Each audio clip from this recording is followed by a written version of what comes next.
My name is Gisela Ramos Guaman. The impact of drug-based therapies for recovery of function.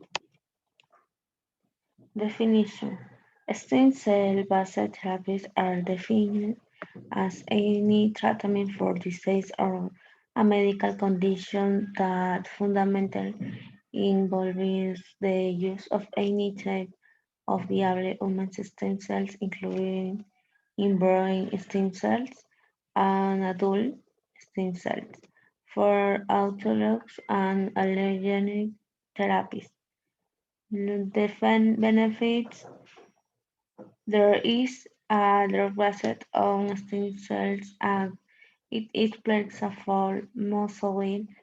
The application in physical therapy are in neurodegenerative disease, including spinal cord injuries. The benefits of using for immobilization treatment.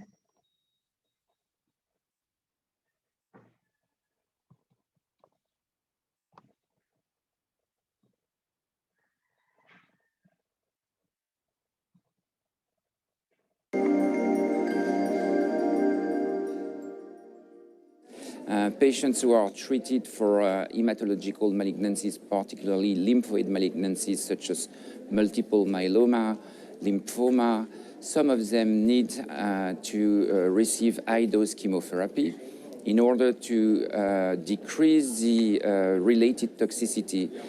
High-dose chemotherapy is supported with autologous hematopoietic cell transplantation. This means that prior to delivering high-dose therapy, these patients need to undergo collection, and the usual procedure is apheresis. We get these stem cells and progenitor cells from the blood. This needs to be preceded by a mobilization treatment, and the goal of the mobilization treatment is to increase the number of circulating stem and progenitor cells. So the whole system works on the conditions that patients appropriately respond and increase their stem and progenitor cells in the peripheral blood prior to apheresis. For those patients who do not appropriately respond, that are usually considered as poor mobilizers, it may be necessary to change the mobilization regimen. And one of the tools is a drug called plerixafor that is quite efficient when associated with GCSF, for example, but raises the issue of its high cost.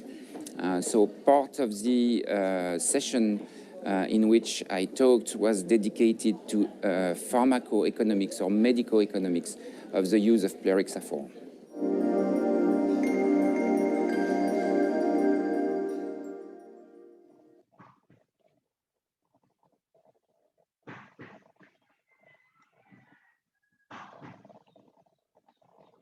Pro and cons. Pro, there is improvement in motor function, sensations, neuropathic pain, bladder on bowel control, spicy, and screening. Cons, the treatment is expensive. They can generate conflicts in the immune system of the person because they differ in this aspect with those of the container where they are contained.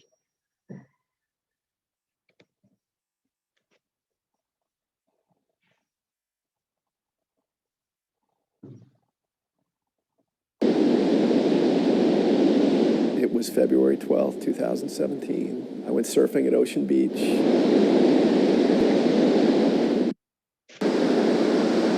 With enough force to break my neck in 8 places. The worst of the break was at my C3, which means you stop breathing as well, so paralyzed below my neck. I saw a body float up. A buddy of mine saw me from the beach miraculously and dragged me in. That's Chet White. I was able to run maybe 100 yards out, grab this body by the shoulder. There was actually a nurse on the beach who started CPR. And the paramedics showed up, and they whisked him away. Everything comes into focus, and there's a doctor zooming in, and he's saying, "Mr. Barr, you've had a catastrophic neck injury, you're paralyzed from the neck down, you can't talk because you're intubated. When I got there, the first words he mouthed to me were, "Pull the plug," which was so shocking. And then my sons came and visited, and that was very powerful. And then finally, Chet came in. He said, "There's technology, new developments every day. Why would you throw in the towel? You've got nothing to lose." We heard about the Mayo stem cell trial. And at that point, it was game on. I actually got off the respirator, but I'm still completely paralyzed. But all of a sudden, things started happening. I could wiggle my toes, my feet, my arms a little bit. I think right around that time is when I grabbed a piece of chocolate and I put it in my mouth. Oh, that was here at home. But all of that progress stopped at 6 months, and it flatlined. And that's when Dr. Biden had us come out to Mayo. We wanted to intervene when that improvement was plateauing so that we don't let the trial take credit for improvement that would have occurred anyway. It was really natural fit as we opened the trial to offer Chris the chance to be patient number one. So we take a small amount of fat from the belly, and those are mesenchymal stem cells. Those cells are then expanded in a petri dish in a culture setting. Once the cells expand out to 100 million cells, they are then injected into the patient's lumbar spine, and the cells then migrate to the highest area of inflammation, their area of spinal cord injury. And I could feel it. I absolutely felt something in my legs. Right, you take care of that. So literally 2 weeks, I do walk test, I do hand strength test, I do finger motor test. Whoa. Every single one of them improved again by 25 to 50%. Clearly something happened. The cells helped regenerate, so they augmented Chris's healing. The first time I started walking by myself, that was really something. This guy's getting faster. To be able to see him stand up and walk towards me was really just an extraordinary feeling. And I wanted all of the investigators in this space to see that. We got to actually walk around the table and shake their hands, and they were blown away. I could tell them, look, what you're doing is having impact and you're making a difference. It was pretty emotional for them and for us. We couldn't thank them enough. Like, what you're doing matters. You're changing people's lives. 1, 2, 3, 4. The recovery that he had was beyond our expectations, and being able to see that is very gratifying. It's also important to keep in mind that not every patient will have this same benefit. In fact, up to a third of patients or more may have no impact whatsoever with this treatment. But these trials are what help us advance the field and how to help patients improve with a spinal cord injury. Chet, thank God you were there, buddy. Hey, thank God. Is it applied in Ecuador? Testimonials of cerebral therapy with sequels of spinal injury in Ecuador.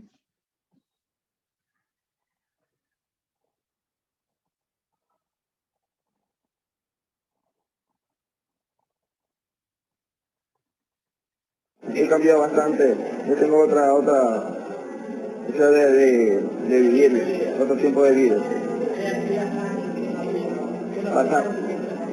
Pasaba solamente sentado, no caminaba, porque me dolía bastante el cuerpo antes de la operación. Y ahorita ya después de operado he sentido mucha mejoría. Puedo pararme, puedo sentarme, bajarme de la silla a la colchoneta, a mi cama. Estamos aquí conscientes de que hemos prosperado en algo nuestro problema, mi problema. Estoy viendo que estoy logrando objetivos positivos. Por ejemplo, yo no podía mi ocupación, mi orines, mis piernas se me hinchaban, el dolor era terrible, la columna, ahora ya ha desaparecido este problema. Tanto ocupación como orines, algo he mejorado. Y aquí, como ustedes ven, pues, señores camarógrafos, luchando cada día por un puede venir mejor para mí, ¿no? Después de la operación he comenzado a tener más sensibilidad. He comenzado a sentir, controlar más, ir al baño. Antes no podía, ¿cómo le explico? Antes tenía que, cuando me daba la gana de orinar, tenía que ir rápido al baño, si no, se me salía el orine. Ahora ya lo puedo controlar, me puedo parar, puedo caminar, entrar al baño, orinar. O sea, ya tengo la independencia totalmente de poder orinar. Que cuando la gente me ve pararme, moverme, dice, no, si él lo puede, de 22 años haber estado sentado en una silla de ruedas, ahora lo puede hacer pararse y dar pasos.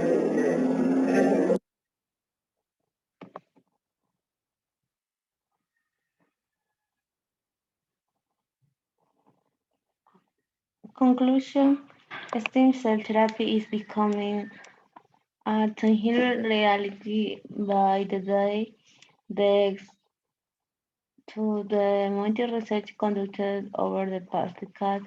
With every research conducted, the possibilities of the stem cell application increases in speed of the many challenges facing.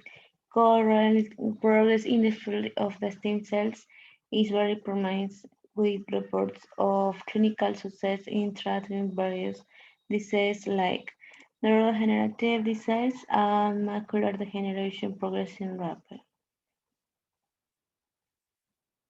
Thank you.